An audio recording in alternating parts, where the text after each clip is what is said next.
Et bonjour à tous, j'espère que vous allez bien, ici Damien du collectif Teammate pour un nouveau tutoriel. Aujourd'hui, tuto un petit peu spécial, je suis en compagnie de Kevin et on va vous parler des techniques liées à l'animation et au motion design. Alors salut Kevin, Alors salut Damien, salut à tous. ça va? Ouais, et toi? Super. Donc du coup, tu peux te présenter un petit peu à tout le monde. Bah moi je suis motion designer, j'aime tout ce qui est lié à la vidéo, donc je fais de la captation d'images, du montage vidéo. Et ces derniers temps, donc je me suis spécialisé en motion dans le logiciel After Effects. Donc avant de mettre les mains dans le cambouis, forcément, il y a une partie théorie, il faut passer par là. Tout à l'heure, tu nous parlais de motion design. Pour toi, concrètement, qu'est-ce que c'est que le motion? Alors le motion c'est un style graphique qui va être basé sur le mouvement, on va le retrouver pas mal dans tout ce qui est cinéma, dans tout ce qui est film, clip ou film d'animation.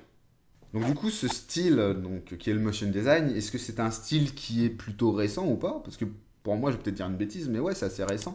Je me souviens d'un clip qui m'avait marqué, celui d'Hocus Pocus, Hip Hop. Et du coup, dans ma tête, je me dis, le motion design, ça a explosé vraiment à cette époque. Alors oui et non.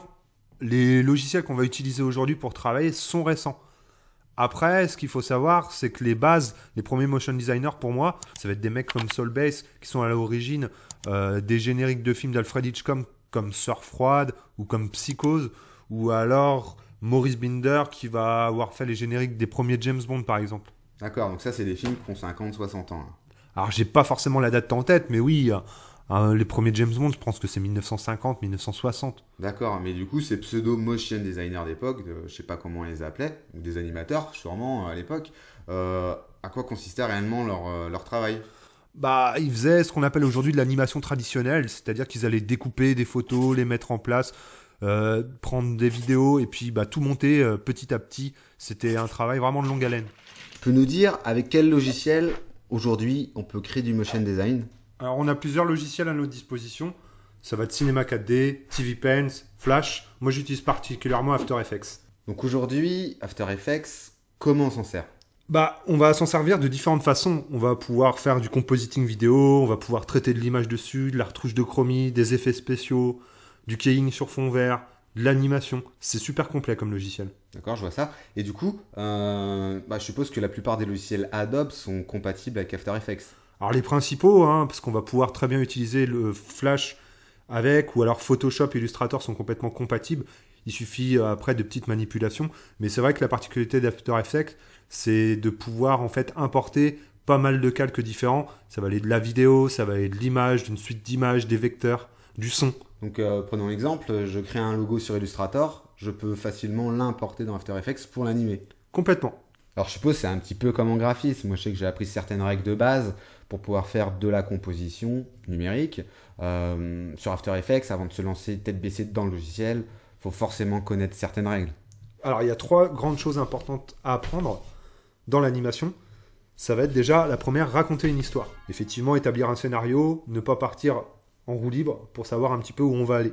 La deuxième, ça va être se caler au rythme de son animation. Si on met de la bande son, si on met des bruitages, il va falloir que son animation soit calée à ça. Et la troisième, qui est pour moi la plus importante, c'est la vitesse des mouvements. La vitesse des mouvements, d'accord. Tu peux être un peu plus précis? Alors ça, vraiment, c'est important. C'est-à-dire que par exemple, lorsque tu marches dans la rue, tu n'as pas une démarche, ton cycle de marche en fait n'est pas automatisé. Tu ne marches pas comme un robot. Tu donnes des vitesses à tous les mouvements que tu donnes. D'accord. Si tu lèves le bras, si tu clignes les yeux, si tu lèves le coude, tout ça c'est des mouvements de Ok. vitesse et du lissage de vitesse. Donc c'est très important pour que ton animation ait du rythme. Autre chose à savoir, par exemple, lorsque tu regardes, je sais pas, une balle tomber, elle va le rebondir. Elle va rebondir à une certaine vitesse. C'est pareil qu'une pomme qui va tomber d'un arbre, elle va être automatiquement attirée par le sol. Ça, c'est la loi de la gravité. Ça, c'est des choses qui vont vraiment être essentielles à apprendre avant de se lancer dans le motion. Donc là, tu nous parlais de notion de vitesse, de mouvement, et ça me rappelle fortement un logiciel que j'utilisais à l'époque. D'ailleurs, t'en parles t'en parlais tout à l'heure, tu parlais de Flash. Moi, à l'époque, quand je faisais des sites internet, lors de la création d'un nouveau document sous Flash, on me demandait de renseigner un nombre d'images par seconde. Donc, à l'époque, je ne comprenais pas forcément à quoi ça correspondait, mais je suppose qu'aujourd'hui, sur After Effects, pour comprendre les règles et les bases de l'animation, il faut absolument comprendre à quoi correspond ce nombre d'images par seconde. Alors oui, c'est quand même bien important de comprendre ça. Après, dans le cinéma et dans l'animation, les images par seconde, de toute façon, on en entendra toujours parler. C'est assez compliqué, mais on va simplifier les choses. On va faire comme tout à l'heure avec les motion designers. On va revenir dans l'histoire et je vais simplement te poser une petite question. Vas-y. Toi, est-ce que tu sais qui a inventé le cinéma? Je dirais les frères Lumière. Alors ça, c'est ce que tout le monde pense, mais en fait, les frères Lumière, ce ne sont pas les inventeurs du cinéma. Ça va être les premiers à avoir projeté un film en salle. Il va avoir 3 personnages clés à l'époque. Et le premier, ça va être Étienne Jules Marais. Alors lui, c'est l'inventeur de la chronophotographie. Qu'est-ce que c'est que la chronophotographie? C'est une technique qui consiste à prendre une succession très rapide de photographies et ça va permettre tout simplement de décomposer un mouvement. Et Étienne Jules Marais, lui à l'époque, il y a quand même quelque chose qui l'interpelle, ça va être le travail des peintres, parce que lorsque les peintres, ils représentent des chevaux sur un tableau, et ben les chevaux au galop, ils ont toujours les 4 fers en l'air. En fait, ils touchent pas le sol. Voilà, sur leur tableau, le cheval ne touche pas le sol. Et pour lui, c'est pas concevable. Parce que lorsqu'un cheval galope, il va au moins avoir un fer qui va toucher terre. Ok, selon sa théorie. Selon sa théorie. Ok. Là, il y a un autre personnage important qui va intervenir, c'est Edward James Muybridge. Ouais, il me dit quelque chose. Alors, Edward James Muybridge, ouais, il est important, même aujourd'hui dans le métier d'un animateur ou d'un motion designer, parce qu'il a aussi inventé un procédé de chronophotographie, et on va encore pouvoir utiliser son travail même 100 ans plus tard. D'accord. C'est vraiment essentiel, quelque chose qui va être aussi essentiel dans l'animation. Et c'est un procédé différent que Marais. Voilà, c'est un procédé complètement différent de Marais, et lui, il va aussi faire ses petites expériences, et il va faire en fait une suite de 12 images d'un cheval au galop, et comme ça, il va pouvoir décortiquer ce qu'il en ressort de ça. D'accord. Donc il décortique vraiment le mouvement du cheval, son cycle de galop, quoi. Voilà, c'est ça. Ok. Et il s'avère en fait que, du coup, c'était Étienne Jules Marais qui avait tort, parce que lorsqu'un cheval galope, il y a au moins 2 phases dans son cycle de galop où il ne touche pas le sol. Tout à l'heure, tu nous disais qu'il y avait 3 personnes qui avaient joué un rôle essentiel dans le cinéma à l'époque. Là, il en manque une. Ouais, alors c'est Thomas Edison, donc lui s'est inspiré de la chronophotographie et il va créer le kinétographe. Ouh, c'est quoi ça?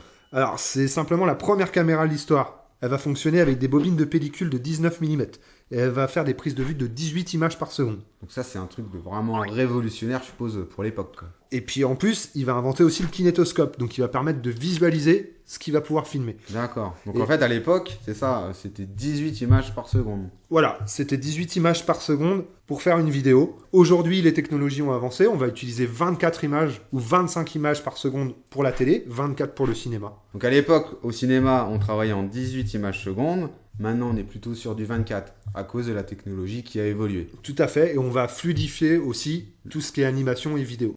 Et voilà, c'est fini, cette vidéo sur l'introduction au motion design touche à sa fin. J'espère que vous l'avez apprécié, en tout cas nous on s'est bien éclaté à la faire.